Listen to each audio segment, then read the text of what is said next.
Good morning students. आज के video lecture में हम बात करेंगे मोल भिन्न की। सबसे पहले मोल भिन्न की बात करेंगे, एक टॉपिक और लेंगे साथ में। पहले मोल भिन्न,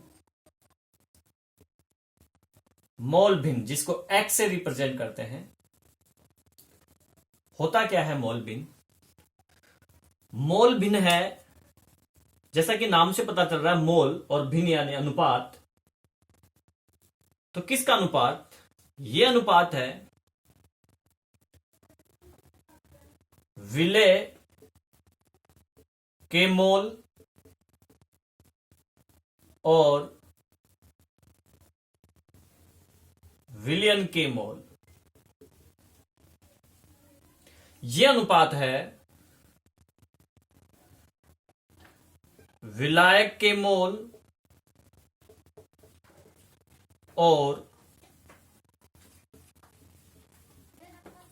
विलयन के मोल। अर्थात विलय का मोल भिन्न होता है विलय के मोल और विलयन के मोलों का अनुपात, और विलाय का मोल भिन्न होता है विलायक के मोल और विलयन के मोल। ठीक है। अब अगर जो विलय है उसको हम ए माने, विलाय को हम माने बी, तो विलयन क्या होगा? ए प्लस बी। देन मैं बात करूं, ये विलय के मोल हैं। विलय के मोल अर्थात एक्स ए बराबर ये, यानी एक्स ए बराबर विलय के मोल।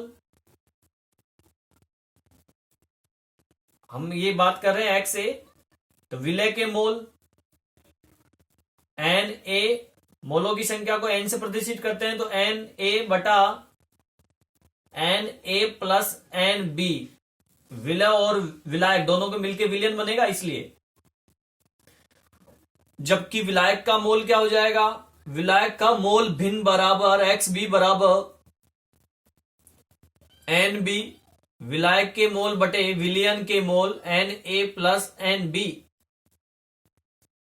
ठीक है। तो मोल भिन्न जो है किसी निश्चित विलायक के अंदर उपस्थित विलय के मोल और विलयन के मोल, या फिर विलायक के मोल और विलयन के मोलों का अनुपात होता है। आई बात समझे? और एक्स ए प्लस एक्स बी अर्थात विलय के मोल और विलायक के मोल हमेशा एक आता है मान इसका। तो यहां से अगर मैं निकालूं एक्स ए की वैल्यू, तो यह हो जाएगा 1 माइनस एक्स बी, और यहां से अगर एक्स बी की वैल्यू निकालें तो यह हो जाएगा 1 माइनस एक्स ए। क्लियर? ये लीजिए, तो ये होता है मोल भिन्न। छोटा सा टॉपिक है। अब हम बात करेंगे विलयता की और इसको प्रभावित करने वाले कारकों की। विलयता और विलयता को प्रभावित करने वाले कारक कौन कौन से हैं? तो सबसे पहले हम बात करते हैं विलयता। विलयता, देखिए, किसी भी पदार्थ की एक अधिकतम मात्रा जो निश्चित पदार्थ की विलय निश्चित मात्रा में घुली हुई है निश्चित ताप पर, उसे उस पदार्थ की विलयता कहते हैं। कोई भी पदार्थ है तो पदार्थ की अधिकतम मात्रा जो निश्चित ताप पर विलायक की निश्चित मात्रा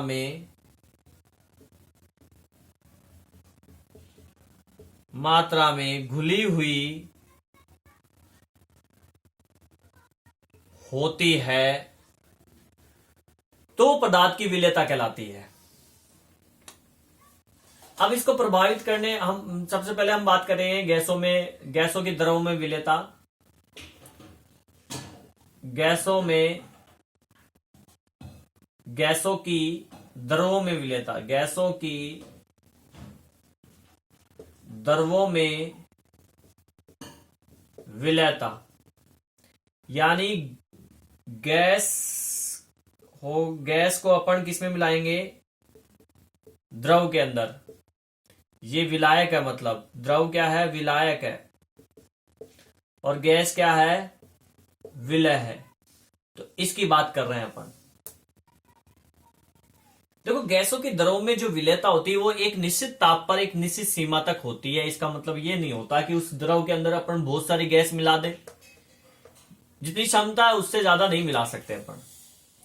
तो द्रवों के अंदर जो गैसों की विलेयता है उसको व्यक्त करने के लिए एक नया शब्द दिया गया, उसका नाम है अवशोषण गुणांक। अवशोषण गुणांक। इस अवशोषण गुणांक से हम गैसों की द्रव में विलेयता व्यक्त करते हैं। वैज्ञानिक वुनसन नामक वैज्ञानिक थे। इन्होंने ये अवशोषण गुणांक के बारे में बताया था, और उन्होंने कहा कि एक निश्चित ताप पर, एक वायुमंडलीय दाब पर विलायक के इकाई आयतन में घुली हुई गैस का एनटीपी पर आयतन जो होगा उसका अवशोषण गुणांक कहलाता है। मतलब कि तापमान क्या हो? निश्चित हो, वायुमंडलीय दाब 1 atm हो, ठीक है ना, विलायक का आयतन इकाई, विलायक का आयतन इकाई हो, इकाई मतलब 1 सेंटीमीटर क्यूब हुआ, इस तरीके से आयतन इकाई हो, तब इस इकाई आयतन में एनटीपी पर जो गैस घुली हुई है, एनटीपी नॉर्मल टेम्परेचर प्रेशर पे, उस गैस का आयतन अवशोषण गुणांक कहलाता है वैज्ञानिक वुनसन के अनुसार। आगे बात समझ लो। अब इसको प्रभावित करने वाले कारक कौन कौन से हैं? तो पहला कारक गैस की प्रकृति। गैस की प्रकृति, देखो गैस की जो प्रकृति है, मैं आपको बता दूं कि गैस है कई प्रकार, प्रकृति अलग अलग होती है, सभी गैसों की एक जैसी नहीं होती। जैसे कुछ गैसें ऐसी होती हैं जो विलायकों के साथ क्रिया कर लेती हैं, कुछ आयनित हो जाती हैं, कुछ गैसें क्रिया नहीं करती हैं, ठीक है ना। कुछ गैसें आसानी से द्रव अवस्था में बदल जाती हैं, कुछ आसानी से द्रव अवस्था में नहीं बदलती हैं। तो उसी आधार पर अगर हम बात करें, जैसे अमोनिया, HCl, CO2, SO2, ये गैसें आसानी से घुलनशील हैं, अधिक घुलनशील हैं, क्योंकि ये आसानी से द्रव अवस्था में बदल जाती हैं। जबकि H2, O2, N2 ये घुलनशील नहीं होती है इतनी ज्यादा, क्योंकि ये आसानी से द्रव अवस्था में नहीं बदलती, इसलिए ये कम घुलनशील है। ये कम घुलनशील है जबकि ये अधिक घुलनशील है, घुलनशील, ठीक है। सेकंड है प्रभावित करने वाला कारक विलायक। विलायक की प्रकृति। विलायक की प्रकृति का मतलब है कि आप इसको इस चीज से याद रखें, लाइक डिसॉल्व लाइक, यानी जो जैसा है वो उसको लाइक करेगा। मीन्स की ध्रुवीय प्रकृति,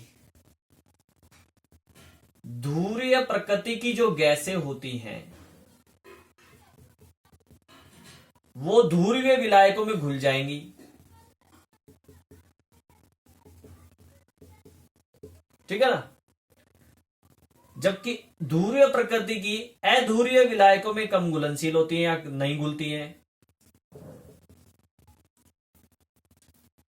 जैसे अगर बात करें HCl है, जल में अधिक घुल जाती है लेकिन कार्बन टेट्राक्लोराइड में नहीं घुलती, कम विलय है। मतलब HCl जो गैस है वो ध्रुवीय प्रकृति की है, इसलिए ये जल के अंदर आसानी से घुल जाती है, जबकि ये HCl ध्रुवीय प्रकृति की है लेकिन अध्रुवीय विलायक CCl4 है, इसमें कम घुलनशील है और इसमें अधिक। आई बात समझ में? तो विलायक की प्रकृति भी गैसों की विलेयता को प्रभावित करता है। इसके अलावा तीसरा प्रभावित करने वाला कारक अशुद्धियों का प्रभाव। 3 नंबर है अशुद्धियों का प्रभाव।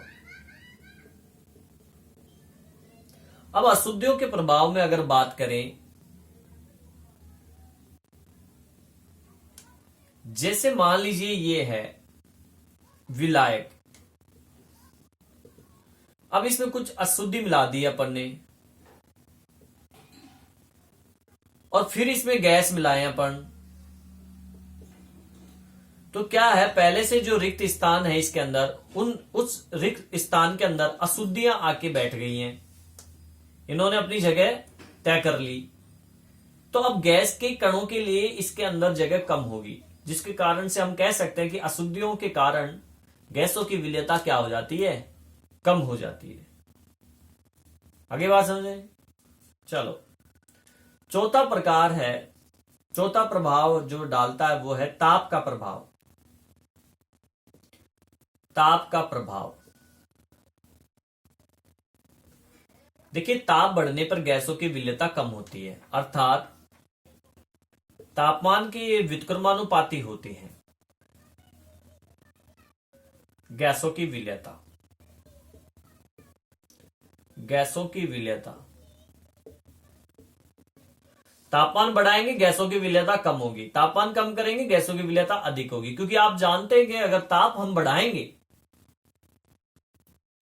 ताप बढ़ाएंगे तो गैस के जो कण हैं, जो भी गैस के कण होते हैं, उनकी गतिज ऊर्जा में परिवर्तन होगा, उनकी गतिज ऊर्जा बढ़ेगी, बढ़ने के कारण वो बाहर निकलने लग जाएंगे, विलयन से बाहर आ जाएंगे वो, तो विलेयता क्या हो जाएगी, कम हो जाएगी कि नहीं हो जाएगी। तो ये लासतालिया के अनुसार, लासतालिया नियम के अनुसार ताप जो है व्युत्क्रमानुपाती, गैसों की विलेयता व्युत्क्रमानुपाती होती है ताप के, ताप बढ़ाएंगे तो गैसों की विलेयता कम होगी, ताप घटाएंगे गैसों की विलेयता बढ़ेगी, क्योंकि ताप बढ़ाने से गतिज ऊर्जा बढ़ जाती है, जिसके कारण से गैसों की विलेयता कम होने लगती है, क्योंकि गैस से बाहर आ जाती है, गैस के कण जो है बाहर आने लगते हैं विलायक से। नेक्स्ट हम बात करते हैं, पांचवा प्रभाव है दाब का प्रभाव। दाब का प्रभाव, तो देखिए दाब का क्या प्रभाव पड़ता है गैसों की विलेयता पर। इसको मैं एक छोटे से चीज से आपको बताना चाहूंगा कि ये हमारा कोई विलायक है, ये विलायक है और हमने यहां पे गैस, एक पिस्टन लगा हुआ है और ये गैस के कण हैं। अब मान लीजिए मैंने इसको दबा दिया, पिस्टन को प्रेशर बढ़ाया, क्या किया अपन ने, प्रेशर बढ़ा दिया, तो ये गैस के कण जो है दब जाएंगे और किस में घुसेंगे, ये विलायक में जाएंगे, विलायक के अंदर आने की कोशिश करेंगे और इसमें घुल जाएंगे। अर्थात हम कह सकते हैं सीधा सीधा सा कि दाब बढ़ाने पर गैसों की विलेयता बढ़ती है, यानी कि गैसों की विलेयता समानुपाती होती है दाब के। गैसों की विलेयता, गैसों की विलेयता दाब के समानुपाती होती है, दाब बढ़ेगा तो गैसों की विलेयता भी बढ़ेगी। ठीक है, इसको हेनरी नियम से समझ सकते हैं। हेनरी नियम कहता है कि निश्चित ताप पर गैस की जो निश्चित मात्रा में, निश्चित आयतन में घुली हुई गैस की जो मात्रा होती है, इसको रफ कर लेते हैं पर फिर बताता हूं मैं आपको हेनरी नियम क्या है।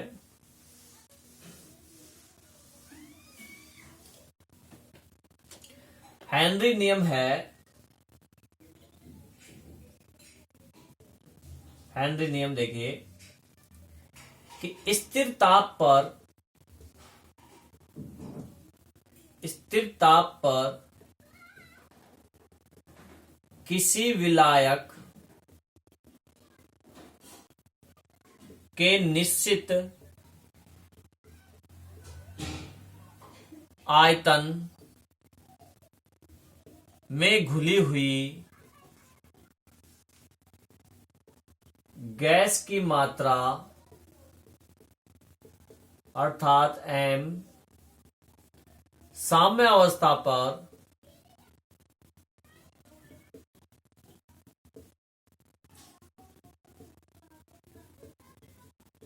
उस गैस के दाब के समानुपाती होती है।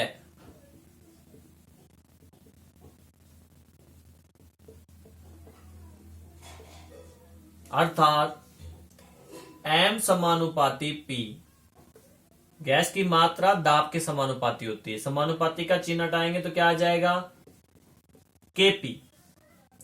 यहां से k की वैल्यू निकालेंगे तो क्या हो जाएगा, m/p। k यहां पे हेनरी स्थिरांक कहलाता है, हेनरी स्थिरांक।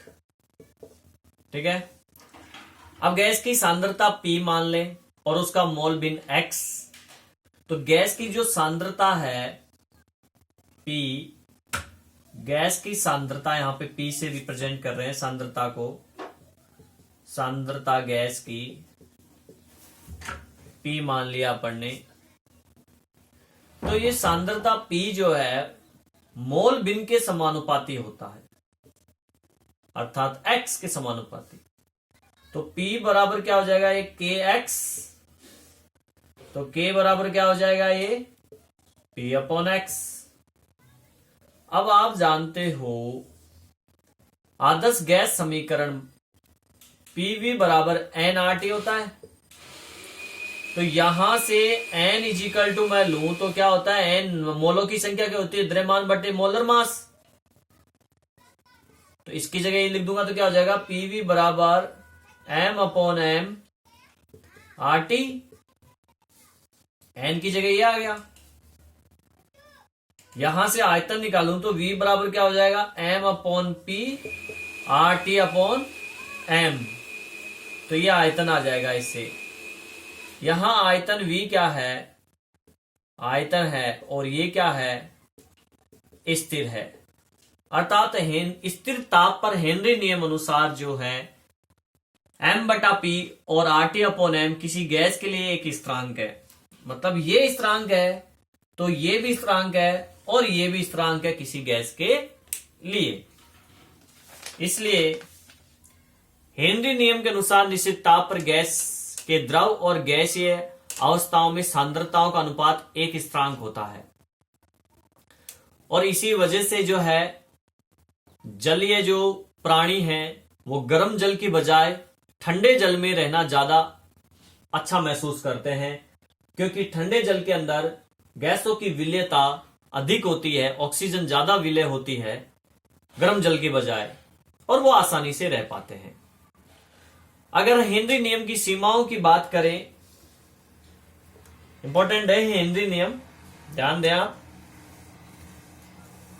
इसकी सीमाओं की बात करें अगर, कौन क्या क्या सीमाएं हैं हेनरी नियम की सीमाएं,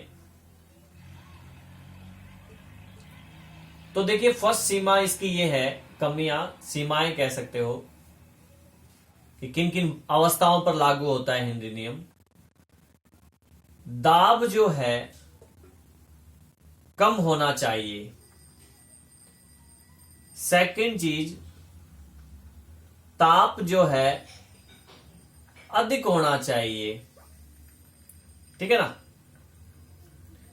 अर्थात गैस जो है आदर्श गैस की तरह व्यवहार करनी चाहिए। इट मीन्स गैसें आदर्श गैस की तरह व्यवहार करे।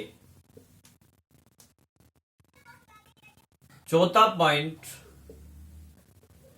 गैसों की जो विलेयता है विलायक में कम हो, अर्थात विलयन तनु होना चाहिए, विलयन तनु हो। तनु का मतलब विलय कम होगा, विलय मतलब गैस कम होनी चाहिए। इसके अलावा पांचवा पॉइंट ये है कि विलय और विलायक यानी गैस जो है, गैस विलायक के साथ कोई क्रिया नहीं करती हो, यौगिक नहीं बनानी चाहिए। क्वेश्चन बनता है इस पे सीधा ही कि अमोनिया और HCl गैस की विलयता पर हेनरी नियम लागू नहीं होता। हेनरी नियम जो है NH3 व HCl गैस पर लागू नहीं होता। क्यों? ऐसा क्वेश्चन बन जाता है तो आप बोलोगे कि अमोनिया जल के साथ क्रिया कर लेती है, अमोनिया जल के साथ क्रिया करेगी तो बना लेती है NH4OH, अमोनियम हाइड्रोक्साइड। HCl भी जो है जल के साथ क्रिया कर लेती है, अगर विलायक जल है ना, तो जो ये बना लेता आयन प्लस Cl आयन। तो इसी वजह से ये क्रिया हो जाती है, तो इन पर लागू नहीं होता हेनरी नियम, ये सीमाएं हैं। अब हम बात करते हैं हेनरी नियम के अनुप्रयोगों की, कि कौन कौन से अनुप्रयोग है, कहां काम आता है हेनरी नियम। तो हेनरी नियम यहां लागू होता है शीतल पेय और सोडा वाटर में CO2 गैस जो है, जो कोल्ड ड्रिंक्स होती हैं, शीतल पेय और सोडा वाटर, तो इनके अंदर CO2 गैस हाई प्रेशर पे बोतल के अंदर डाली जाती है और फिर बंद किया जाता है ताकि उसका टेस्ट जो है बरकरार रहे और वो खराब भी ना हो। इसके अलावा दूसरा जो है अधिक ऊंचाई पर